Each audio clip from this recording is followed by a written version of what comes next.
A frase dela ainda ecoa aqui dentro, mesmo depois de tudo. É o tipo de coisa que te corta o chão e te faz questionar os últimos 10 anos da sua vida. Ela me disse com a maior naturalidade que o Natal da nossa filha seria melhor, sem mim. Sem a minha presença. Eu sei que parece coisa de novela, mas foi real. Foi aqui em casa, enquanto a gente pendurava pisca-pisca na sala. Se você já sentiu que está dando tudo de si e a pessoa ainda te trata como um estorvo, eu quero que você pare agora, respira fundo, e se a história te tocar de alguma forma, clica para se inscrever no canal e comenta aqui embaixo. Eu faria o mesmo? Preciso saber se eu fui o único maluco a tomar a decisão que tomei. Agora senta que lá vem a história completa. Meu nome é Rafael. Eu tenho 35 anos. Sou casado com a Juliana há 8. E a gente tem a Letícia, que está com 7. Eu sempre fui o cara do porto seguro. O provedor estável, o que não arrisca, o que garante o plano de saúde e a mensalidade da escola particular. A Ju, por outro lado, sempre foi mais ambiciosa, mais ligada no que os outros estavam fazendo. Ela nunca me disse que me amava menos, mas sempre fez questão de frisar que eu podia ser mais ousado, mais rico, mais bem-sucedido. O problema é que, para ela, o meu mais nunca chegava, e o meu suficiente era sempre menos que o mínimo. A gente morava em Curitiba. Era uma vida boa, mas a Ju vivia me comparando com o marido da amiga, o Gustavo, que tinha aberto uma startup e andava de carro importado. Eu trabalhava como coordenador de projetos em uma empresa de TI, um cargo sólido, mas que não dava manchete. O clima começou a azedar de verdade ali por novembro. O Natal sempre foi a época favorita da Ju. Ela planejava tudo como se fosse um evento de gala, e ela queria que a casa estivesse perfeita, a família dela presente, e a Letícia, a nossa filha, irradiando alegria para as fotos. O problema é que eu estava no meio de um projeto gigante que exigia muita reunião online. E eu não sou do tipo que se empolga com guirlandas e laços vermelhos. Eu ajudo, monto a árvore, subo no telhado para colocar as luzes se for preciso. Mas a minha energia não é a mesma dela. E isso irritava a Ju profundamente. Rafael, você está parecendo um fantasma nessa casa. Ela reclamou uma tarde, enquanto eu tentava responder e-mails na mesa da cozinha. É Natal, cara. Olha para a Letícia. Ela está animada. Você fica aí parecendo que está de luto. Eu engoli seco, como sempre fazia. Ju, eu estou trabalhando. Se eu não entregar isso, a gente não paga o presente caro que você comprou para a Letícia. É sempre essa desculpa do trabalho. Ela retrucou, batendo a porta do armário. Você podia tirar uns dias de férias, sei lá, ficar mais presente. A Letícia está confusa com você. Ela me perguntou por que você não sorri mais. Essa foi a primeira vez que ela usou a Letícia para me atingir diretamente. A palavra confusa me acertou em cheio. Eu amo a minha filha mais do que tudo, e a ideia de que a minha presença estava sendo um peso para ela, ou que a estava deixando triste, me destruiu. Eu tentei argumentar, mas ela já estava no modo defensivo-agressivo. Ela não ouvia. Só projetava essa insatisfação dela na minha falta de entusiasmo natalino. A gota d'água veio na semana seguinte, faltando 10 dias para o Natal. A gente estava discutindo sobre qual era o melhor lugar para colocar o presépio. Sim, era esse o nível das nossas brigas. Eu estava cansado, tinha dormido mal e estava irritado. Ju, por que você não decide sozinha? É tão importante assim a posição desse boneco de argila? Eu perguntei sem paciência. Ela parou, me olhou com os olhos estreitos e jogou a peça de lado. Sabe qual é a verdade, Rafael? A voz dela estava baixa, controlada, o que era sempre pior do que quando ela gritava. A verdade é que eu acho que as coisas seriam mais fáceis aqui, se você simplesmente não estivesse. O Natal seria mais leve. A Letícia não ficaria confusa com a sua cara de paisagem. Eu fiquei em silêncio. Não consegui respirar direito. O ar sumiu. Repete isso. Eu pedi. A voz rouca. Você ouviu? Sua presença está pesada. Está atrapalhando o clima. Eu e a Letícia podemos ter um Natal maravilhoso só nós duas, sem essa sua energia de derrota. Eu a encarei, tentando encontrar algum traço de brincadeira ou raiva momentânea, mas só vi convicção nos olhos dela. Ela realmente acreditava naquilo. Ela queria que eu sumisse para que o Natal dela fosse perfeito. Eu me virei e fui para o escritório. Não bati a porta, não gritei. Eu apenas entrei e fechei devagar. Naquele momento, eu não senti raiva. Senti uma clareza gelada, como se tivessem jogado um balde de água fria em cima de mim. A Ju tinha me dado a permissão que eu precisava para ir embora. Sair de casa por causa de uma briga de casal é uma coisa. Sair porque sua esposa te diz que a vida da sua filha será melhor sem você por perto é outra. Eu me sentei na frente do computador, mas não consegui trabalhar. Eu só conseguia pensar. Se a minha presença é um fardo, eu vou tirar esse fardo. E aí, eu lembrei daquele processo seletivo. Eu vinha flertando há meses com uma vaga de gerente de logística sênior em uma multinacional de telecomunicações no Nordeste. O salário era quase o dobro do que eu ganhava, mas o cargo era extremamente exigente e exigia realocação imediata para Salvador. Quando eu comentei com a Ju sobre essa oportunidade, ela riu na minha cara. Você, Rafael, gerente sênior, em Salvador? Para de sonhar, cara. Você mal consegue sair de casa para ir ao mercado. Essa vaga é pra gente com o perfil do Gustavo.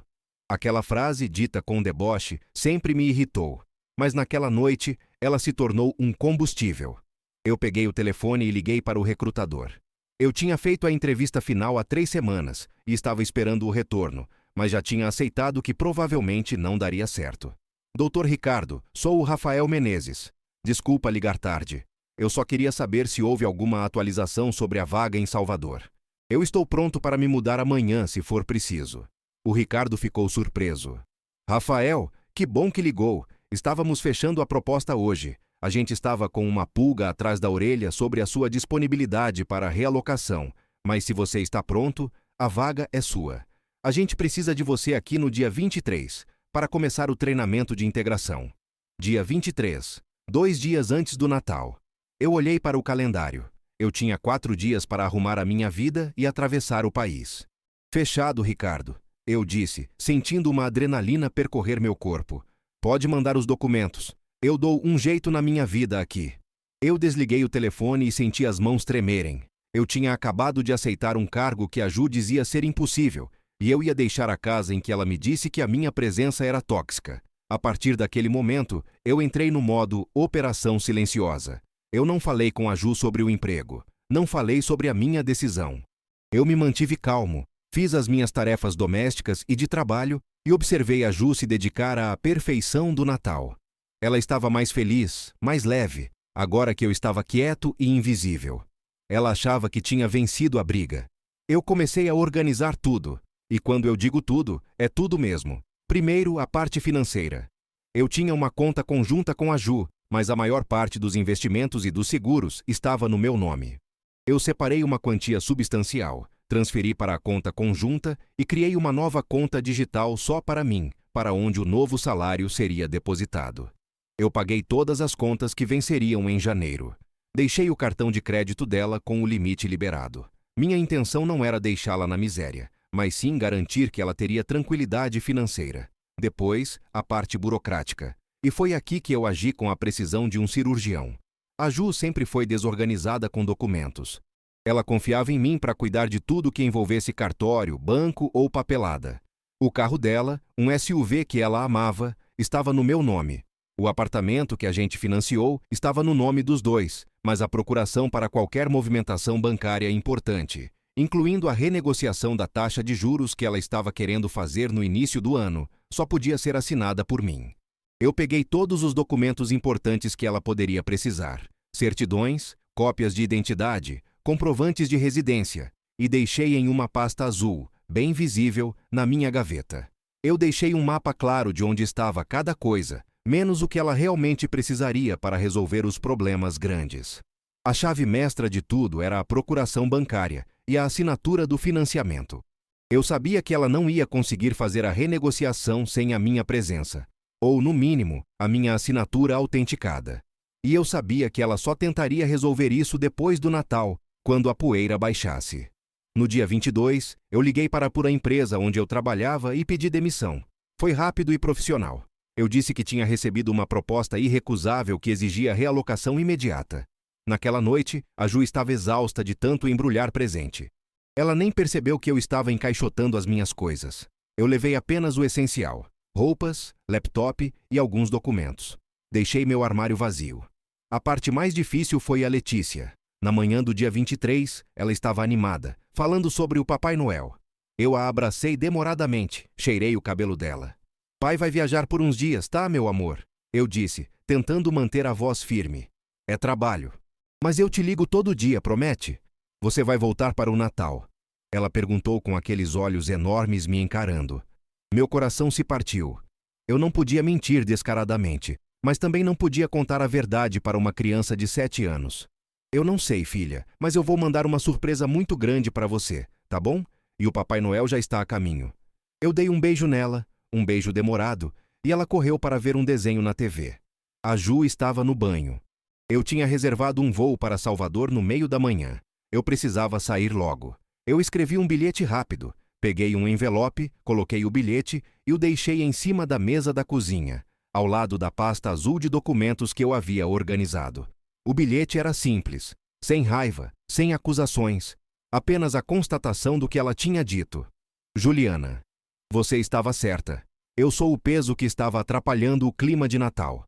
A minha presença estava te deixando infeliz e, pior, confundindo a Letícia. Eu tomei a liberdade de resolver o problema. Eu aceitei a proposta de Salvador e me mudei hoje. Não se preocupe com nada. Deixei dinheiro na conta e todas as contas de janeiro pagas. A pasta azul tem os documentos importantes que você pode precisar. Se precisar me ligar para algo urgente, eu atendo. Tenham um Natal leve e feliz, exatamente como você planejou. A Letícia merece. Rafael. Eu peguei as minhas malas. Olhei para a casa. A árvore de Natal estava linda, brilhando na sala. Era a cena perfeita, mas eu não fazia parte dela. Eu fechei a porta e saí, sem olhar para trás. Peguei um táxi e fui direto para o aeroporto. Durante o voo, eu não consegui relaxar. Eu estava exausto, mas a sensação de alívio competia com a dor da perda. Eu não sabia se eu era um covarde por fugir ou um homem finalmente tomando as rédeas da própria vida. Eu só sabia que eu tinha dado a ela exatamente o que ela tinha pedido: um Natal sem mim. Cheguei em Salvador no final da tarde, sob um sol escaldante, completamente diferente do frio de Curitiba. O hotel corporativo era luxuoso, mas vazio. Eu estava sozinho em uma cidade nova, com um emprego novo, e o peso da minha decisão começou a cair sobre mim. Eu liguei para a Letícia, como prometido. A Ju atendeu primeiro. Alô? A voz dela estava estranha, tensa. Sou eu. Eu cheguei bem em Salvador. Estou ligando para falar com a Letícia. Houve um silêncio que parecia durar uma eternidade. Você realmente fez isso, Rafael? Ela perguntou, incrédula. Você pediu que eu saísse para ter um Natal mais leve. Eu facilitei as coisas para você, Ju. O bilhete explica tudo. Eu aceitei a vaga de gerente sênior. Eu ouvi um ruído abafado, como se ela tivesse deixado o telefone cair na mesa. Você não pode fazer isso? Você não pode simplesmente ir embora assim, faltando 2 dias para o Natal. E a Letícia? Eu falei com a Letícia antes de sair, e você me garantiu que ela teria um Natal maravilhoso sem a minha energia pesada. Eu estou ligando para ela agora. Me passa o telefone. A voz dela mudou de choque para raiva reprimida. Você vai se arrepender disso, Rafael. Você vai se arrepender de ter me deixado aqui sozinha para resolver tudo. Eu deixei tudo resolvido, Ju. É só seguir as instruções na pasta azul. Agora, tia Letícia, por favor. Ela bufou e passou o telefone. A voz da minha filha era a única coisa que me mantinha inteiro. Papai, que legal que você está trabalhando. Onde você está? Eu estou na praia, meu amor. Está calor aqui, mas o Papai Noel vai te achar aí em casa, não se preocupa. A conversa durou só 5 minutos. Assim que desliguei, me senti ainda mais vazio. Eu tinha trocado a bagunça familiar por uma solidão profissional de alto nível. Os próximos dias foram intensos. Comecei o treinamento no dia 23 e a imersão era total. Eu estava focado, dormindo pouco, tentando provar para mim mesmo que eu era, sim, o cara para aquela vaga. Eu não liguei para a Ju no dia 24. Eu liguei para a Zé Letícia, desejei Feliz Natal, e ela estava eufórica com os presentes. A Ju estava em segundo plano, na gravação de voz. No dia 25, também liguei para a Zé Letícia. A Ju só falou o essencial. Obrigada pela ligação. Estamos bem. Curta, seca. Ela estava mantendo as aparências, o que era típico dela. Eu imaginei que ela estava aproveitando o Natal perfeito que ela tanto planejou, livre da minha energia pesada. Eu imaginei a casa cheia, a família dela, o cheiro de comida. E eu aqui, comendo um sanduíche frio no hotel. A virada do ano foi a mesma coisa. Eu no trabalho, ela em casa, fazendo festa. Eu sabia que ela tinha feito o que sempre fazia, postado fotos lindas nas redes sociais, mostrando a família feliz, sem mencionar que o marido tinha sumido. O silêncio dela me dava uma paz estranha. Era a paz da ausência de conflito. Eu estava finalmente livre das críticas diárias, mas a paz durou pouco. 2 semanas depois do meu sumiço, a Ju começou a enfrentar a realidade da vida sem o meu suporte invisível. O primeiro sinal de que as coisas não estavam tão leves quanto ela imaginou veio através de uma mensagem de texto, na primeira semana de janeiro. Ju, você viu o e-mail do banco? Eu. Qual e-mail? Eu troquei de e-mail corporativo. Ju. Aquele sobre a renegociação do financiamento. Eles disseram que precisamos da sua assinatura autenticada para prosseguir. E eles precisam da procuração atualizada. Eu. Sim, eu sei. Eu te disse que estava tudo na pasta azul. Ju. A pasta azul não tem a procuração. Só tem cópias velhas. Onde está a bula original? Eu. A procuração original está comigo. Eu precisei dela para organizar a minha saída da empresa antiga. Eu não menti. Eu de fato a usei para resolver a papelada, mas eu sabia que ela precisava dela mais do que eu. Era a minha apólice de seguro. Ju. Rafael, isso não é engraçado. Eu tenho que resolver isso até o final do mês, senão a gente perde a taxa. Eu preciso dessa procuração. Me manda por Sedex. Eu. Não é tão simples, Ju. Você sabe que a procuração tem que ser feita em cartório, com a minha presença. Ou eu tenho que te dar uma procuração específica para isso. E eu estou em Salvador. Ju. Você está em Salvador de férias? Ou você está vivendo aí? Você não pode simplesmente pegar um voo e vir aqui resolver isso. Eu estou trabalhando, Ju. Você sabe. Gerente sênior, lembra?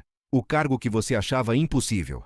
Eu não posso sair do meu treinamento de integração para resolver um papel que você teria resolvido se tivesse sido mais organizada. Ela parou de responder. O silêncio voltou, mas agora era um silêncio pesado, de ressentimento. Ela estava começando a sentir a dor da dependência que ela tanto desprezava.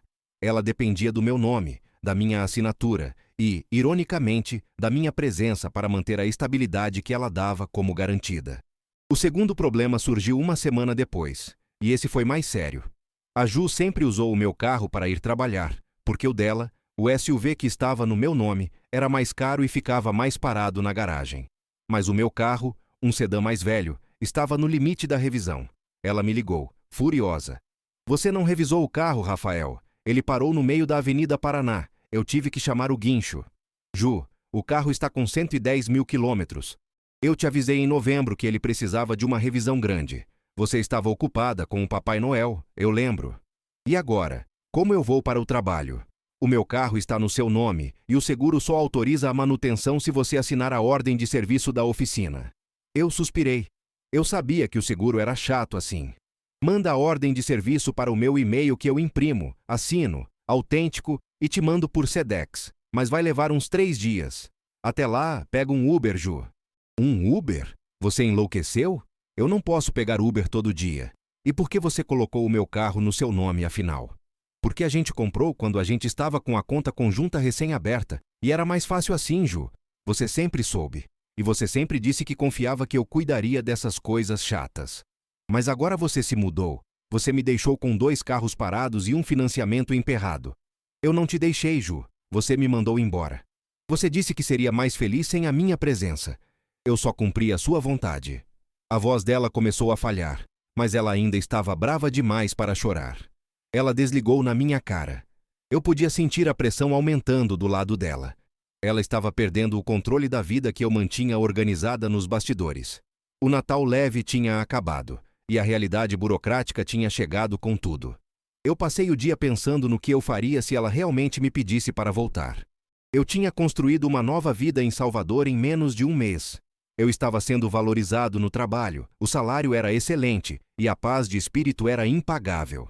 Eu não queria voltar para Curitiba, para a casa onde eu era um fantasma. Mas eu sabia que o golpe final estava chegando, e ele veio no final daquela semana, em uma noite de quinta-feira, quando eu estava exausto depois de 12 horas de reunião. O meu celular tocou. Era ela. Eu atendi. Alô, Ju. Ela não respondeu imediatamente. Eu ouvi um soluço do outro lado da linha. Não era a raiva controlada de antes. Era choro de desespero. Um choro que eu não ouvia há anos. Rafael, pelo amor de Deus. A voz dela era um sussurro sufocado. Eu preciso que você volte. Eu fechei os olhos.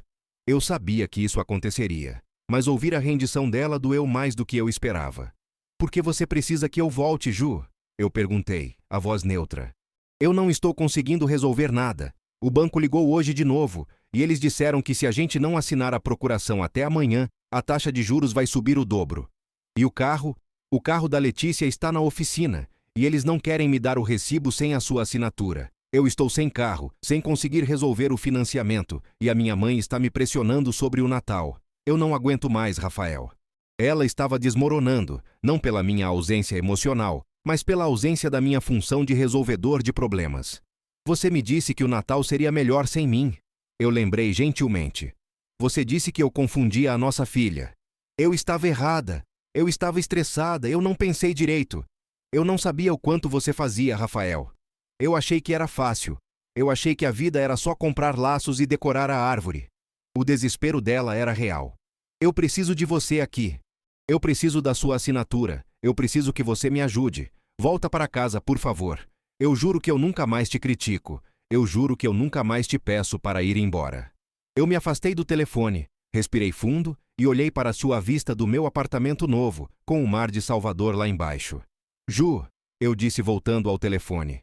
Eu sinto muito, mas eu não posso simplesmente voltar. Ela começou a chorar mais alto. O quê? Por quê? O que eu tenho que fazer para você voltar? Você não entendeu, Ju. Eu não voltei para Curitiba do jeito que eu saí. Eu aceitei um emprego de alto nível, um que você dizia que eu nunca conseguiria. Eu mudei a minha vida. Eu não posso largar tudo por causa de uma procuração. Mas e a gente? E o nosso casamento? O nosso casamento, Ju, eu disse. E a voz dela tremeu. Terminou quando você me disse que a felicidade da nossa filha dependia da minha ausência. Não diz isso, Rafael. Eu te amo. Não, Ju. Você amava a segurança que eu te dava. Você amava a estabilidade. Mas você não amava quem eu sou. E agora você precisa de mim para resolver a bagunça que você criou quando me expulsou. Eu me recusei a ceder imediatamente. Eu precisava que ela entendesse a gravidade da situação, não apenas a conveniência. Eu vou te ajudar a resolver a parte burocrática. Eu posso tirar um dia de folga, pegar um voo, assinar tudo o que você precisa e voltar no mesmo dia. Mas eu não estou voltando para casa, Ju. Eu estou voltando para resolver a papelada. Houve um silêncio longo e doloroso. Você vai me deixar? De verdade? Eu não te deixei, Ju. Eu me dei o valor que você não me dava. Eu estou em um lugar onde eu sou valorizado, e você vai ter que aprender a viver com as consequências das suas palavras. O choro dela era de cortar o coração. E eu, pela primeira vez em anos, senti que estava no controle. Mas o que eu faria quando voltasse para Curitiba, mesmo que por um dia? E como eu explicaria para a Letícia? Eu sabia que a Ju não ia aceitar a minha proposta de bater e voltar facilmente. Ela ia usar todas as cartas que tinha para me fazer ficar. E a principal delas era a nossa filha. Eu desliguei, sabendo que a minha decisão, que começou como uma vingança silenciosa, tinha se tornado a minha nova realidade. E a dela. Continua na parte 2. Eu desliguei o telefone e fiquei parado no meio da sala, olhando para o mar lá embaixo, em Salvador. O choro dela ainda estava nos meus ouvidos. Era a prova de que eu tinha tomado a decisão certa. Mas não era uma vitória doce.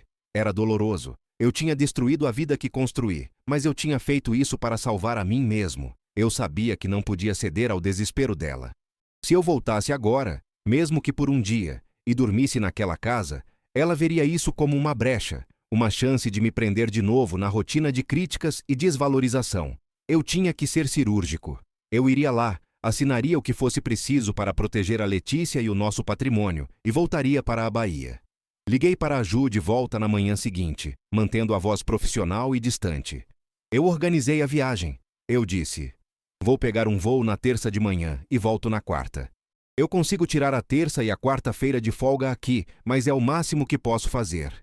Ótimo, Rafael, ela disse, a voz ainda rouca de choro, mas agora com um tom de alívio calculista.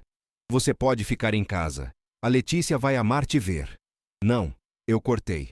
Eu não vou ficar em casa. Eu reservei um hotel perto do aeroporto. A gente se encontra no banco, na concessionária, e eu passo na casa apenas para ver a Letícia, se der tempo. Mas eu não durmo aí. Eu não vou desorganizar a vida que você organizou. O silêncio dela foi ensurdecedor. Ela estava processando a rejeição pública, o fato de eu estar tratando a casa dela como um local de trabalho. Você está fazendo isso para me castigar, não está? Ela perguntou, a mágoa voltando. Eu estou fazendo isso para me proteger, Ju. E para proteger a nossa filha de ver os pais brigando de novo. Eu vou resolver os problemas burocráticos que você não conseguiu resolver. Mas a minha vida agora é aqui. E a sua vida, como você planejou, é aí. Eu dei a ela a lista de documentos que precisava ter em mãos, os horários no banco e na oficina. Eu a tratei como uma secretária, e ela obedeceu. Ela estava desesperada demais para discutir. A viagem de volta para Curitiba foi estranha. Era janeiro, mas fazia aquele frio cinzento e úmido que eu conhecia bem. O sol de Salvador tinha me mudado. Eu estava mais bronzeado, mais magro e vestindo um terno novo que eu tinha comprado com o meu primeiro salário gordo. Eu não era mais o Rafael de pijama e cara de paisagem que ela tinha mandado embora. Cheguei no aeroporto e peguei um táxi direto para o hotel. Liguei para a Ju e avisei que tinha chegado. Eu estou te esperando no banco às 10. Ela respondeu com a voz tensa. Eu tinha 2 horas. Eu decidi ir até o apartamento primeiro para ver a Letícia, sem avisar a Ju, para evitar a armadilha emocional do reencontro no banco. Pedi ao táxi para me deixar a 1 quarteirão de casa. Eu queria caminhar, sentir o cheiro da rua, da minha antiga vida. Quando cheguei, a casa estava estranhamente silenciosa. Bati na porta e a Letícia abriu, com o cabelo bagunçado e um sorriso que iluminou o meu mundo. Papai! Ela pulou nos meus braços e eu a apertei forte. O cheiro dela era o cheiro de casa. Oi, meu amor. O pai veio rapidinho te visitar. Entrei na sala. A árvore de Natal ainda estava montada, meio murcha, mas ainda com os pisca-piscas acesos.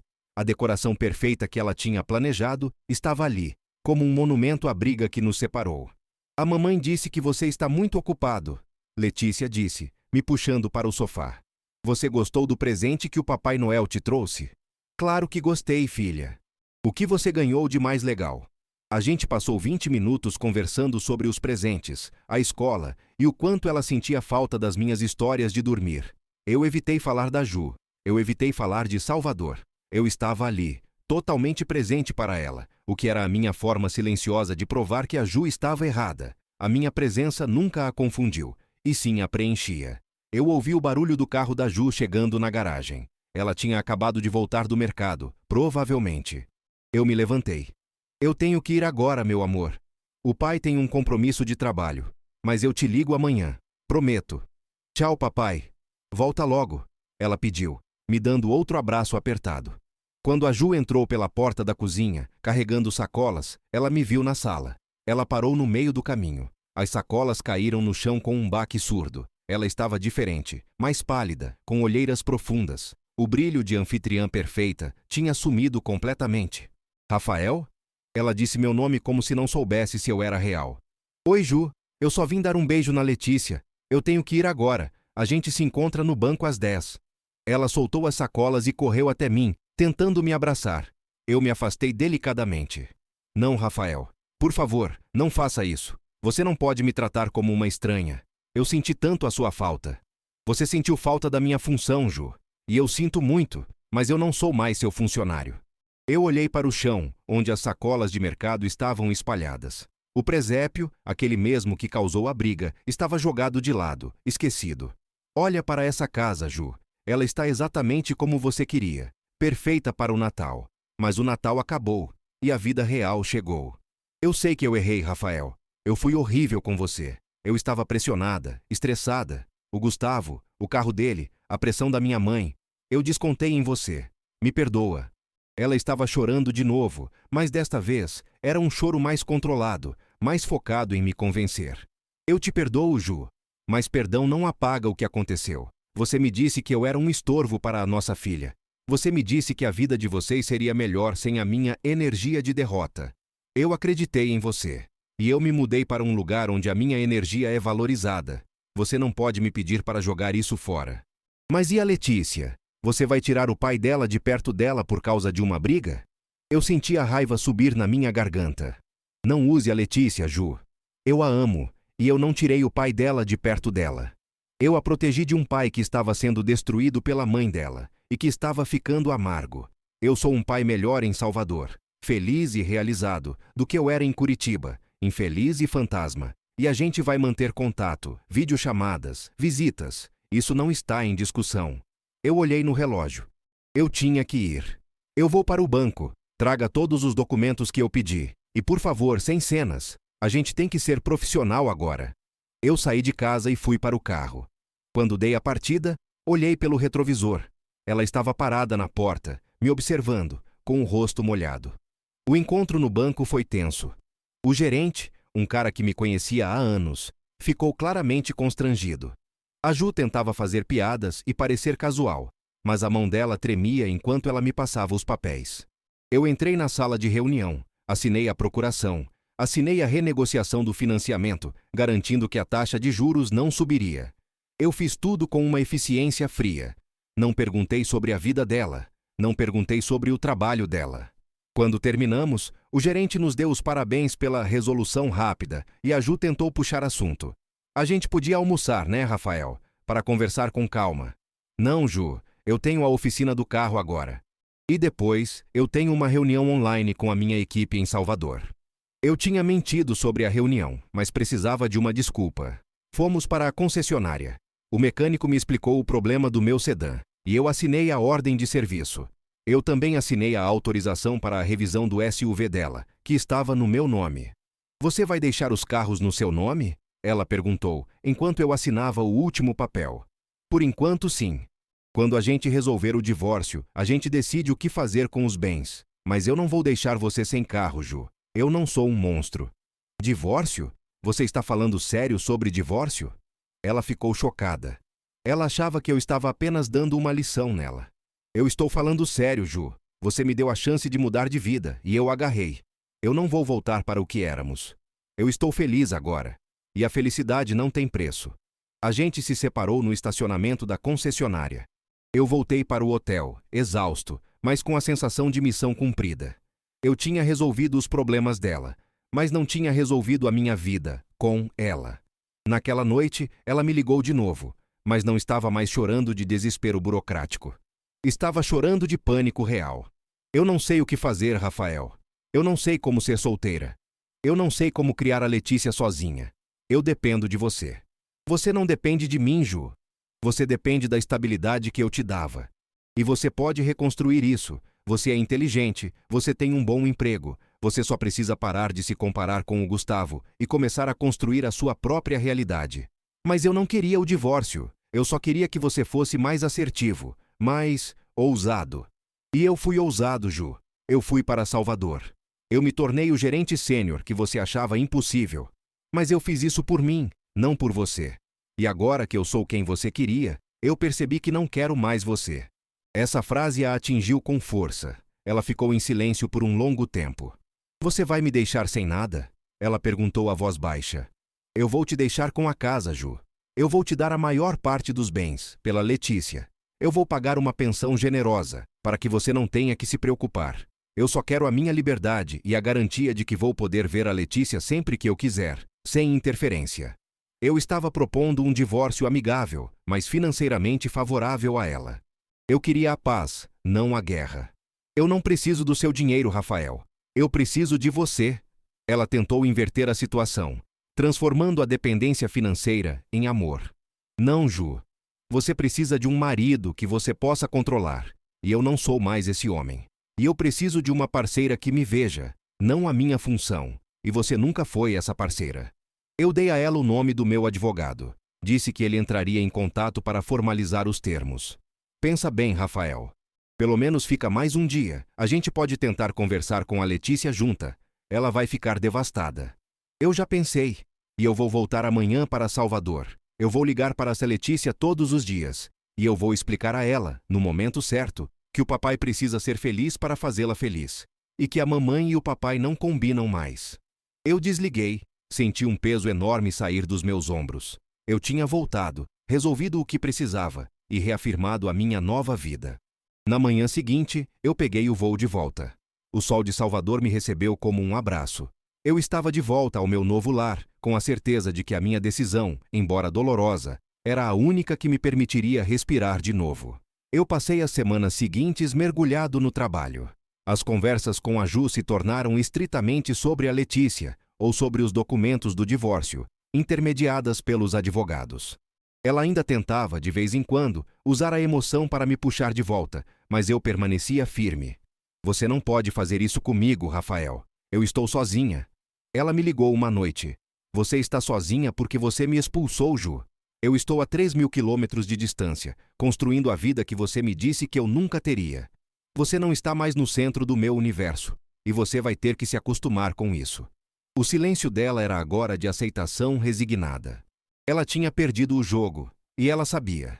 O mais difícil era a Letícia.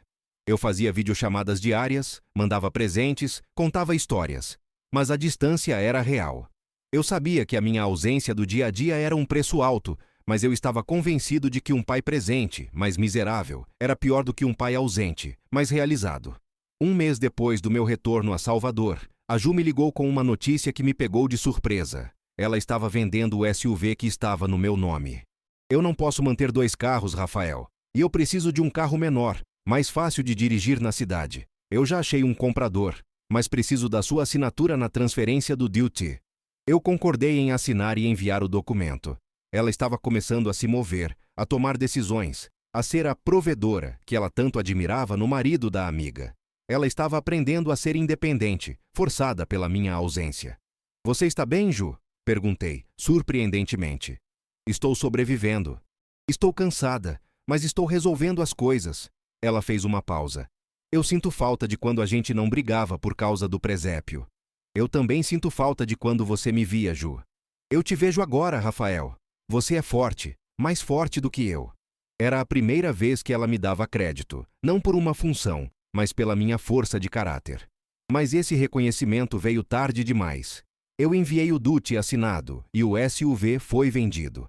Ela usou o dinheiro para quitar a dívida pendente e comprar um carro compacto. Ela estava se reestruturando. O divórcio foi finalizado em abril. Eu mantive a minha promessa. Dei a ela a maior parte dos bens e uma pensão generosa. Eu garanti que a Letícia teria o melhor. Eu voltei a Curitiba de 2 em 2 meses para passar um fim de semana inteiro com a Letícia.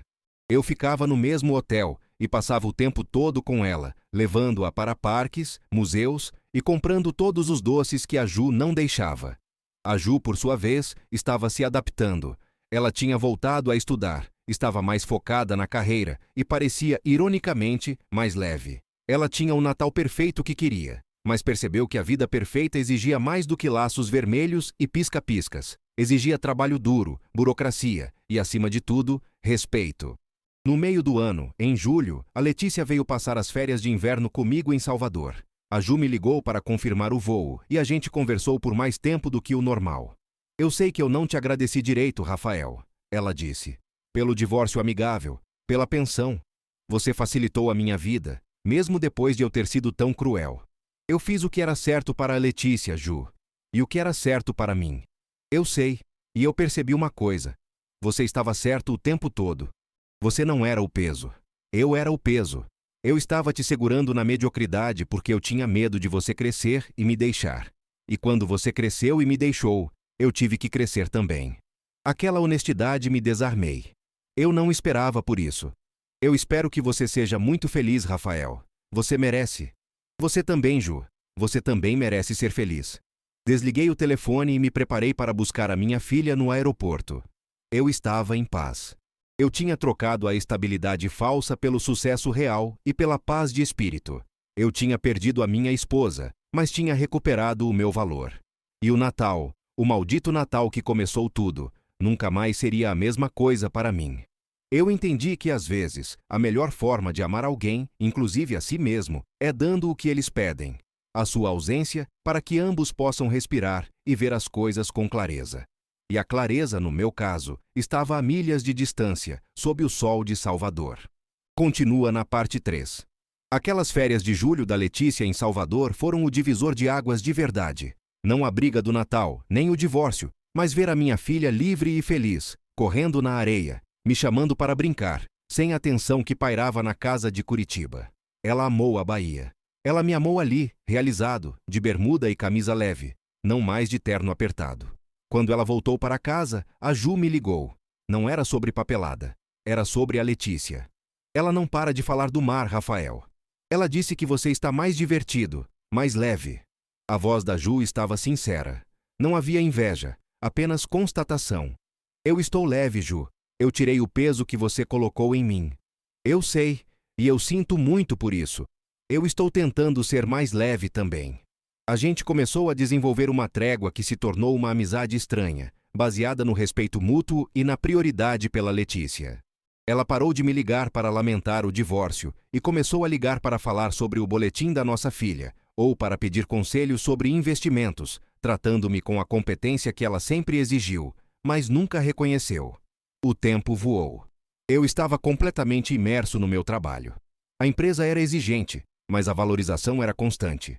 Eu tinha conseguido montar uma equipe forte e estava viajando pelo Nordeste a trabalho, crescendo mais do que eu jamais imaginei que faria no meu antigo emprego estável. Eu era o Rafael ousado que a Ju sempre disse que eu deveria ser. A ironia não me escapava. Eu me tornei o homem que ela queria, mas para outra vida, em outro lugar. Quando novembro chegou de novo, eu senti um frio na barriga. Estava chegando a época que tinha virado a minha vida de cabeça para baixo, o Natal. Eu liguei para a Ju para definir a logística.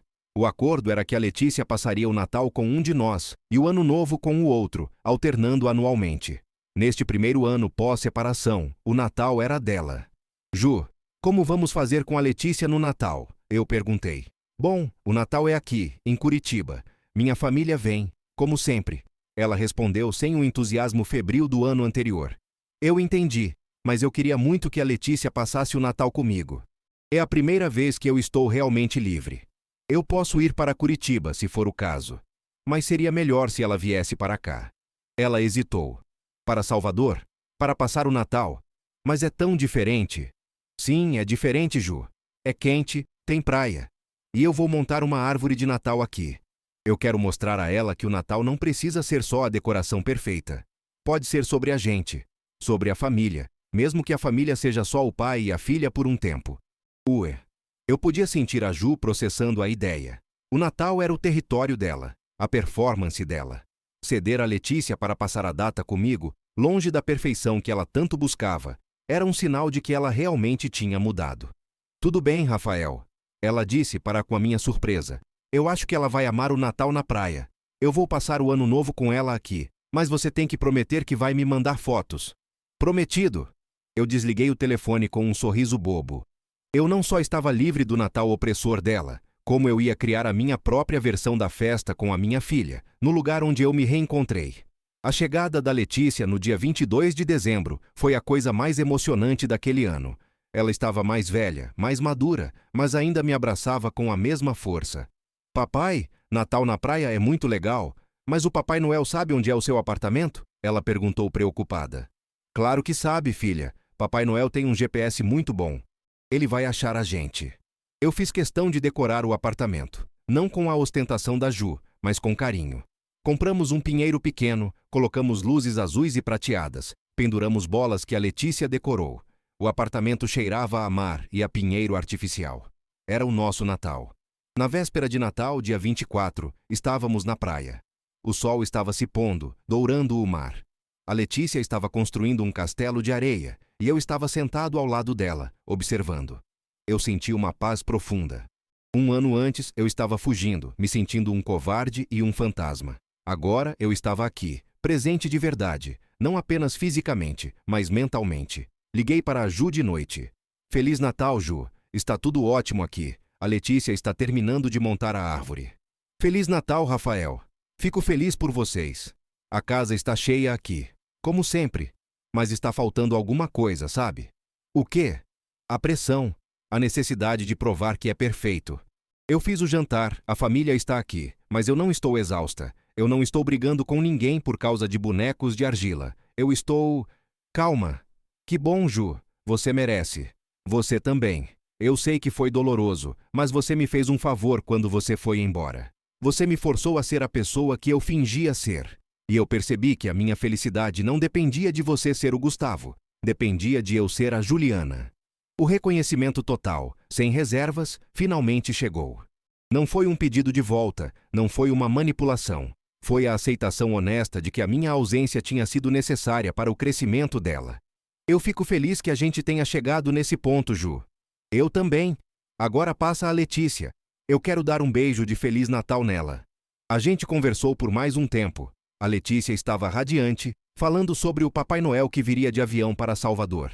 Quando desliguei, sentei no sofá e olhei para a nossa árvore improvisada. Aquele Natal não tinha a pompa, o cheiro de rabanada e o frio de Curitiba, mas tinha algo que o outro nunca teve: autenticidade. No dia 25, a Letícia acordou gritando de alegria. O Papai Noel tinha achado a gente. Passamos a manhã abrindo presentes e rindo. À tarde fomos para a praia de novo. Eu observava a Letícia brincar na beira d'água e a cena me atingiu como um raio. Um ano atrás, a Ju me disse que o Natal dela seria melhor sem mim, e ela estava certa, em parte. O Natal dela foi melhor porque ela se libertou da necessidade de me controlar. E o meu Natal, o meu primeiro Natal de verdade como eu mesmo, era infinitamente melhor. Eu não era mais o Rafael que aceitava ser um estorvo. Eu era o Rafael que construiu uma nova vida, que se impôs, e que agora podia ser o pai presente e feliz que minha filha merecia. A decisão de sair, de aceitar o impossível, não foi uma fuga, foi uma fundação. Eu tive que destruir o casamento para construir a minha própria casa, a minha própria paz. E a Ju, ao me forçar para fora, me deu o empurrão que eu precisava para parar de me contentar com o mínimo. Olhei para o horizonte, onde o mar se encontrava com o céu azul intenso de dezembro. O Natal sem mim, que ela tanto desejou, tinha se tornado, ironicamente, o Natal que me libertou. E a liberdade, eu descobri, era o melhor presente que eu podia dar a mim mesmo e, consequentemente, à minha filha.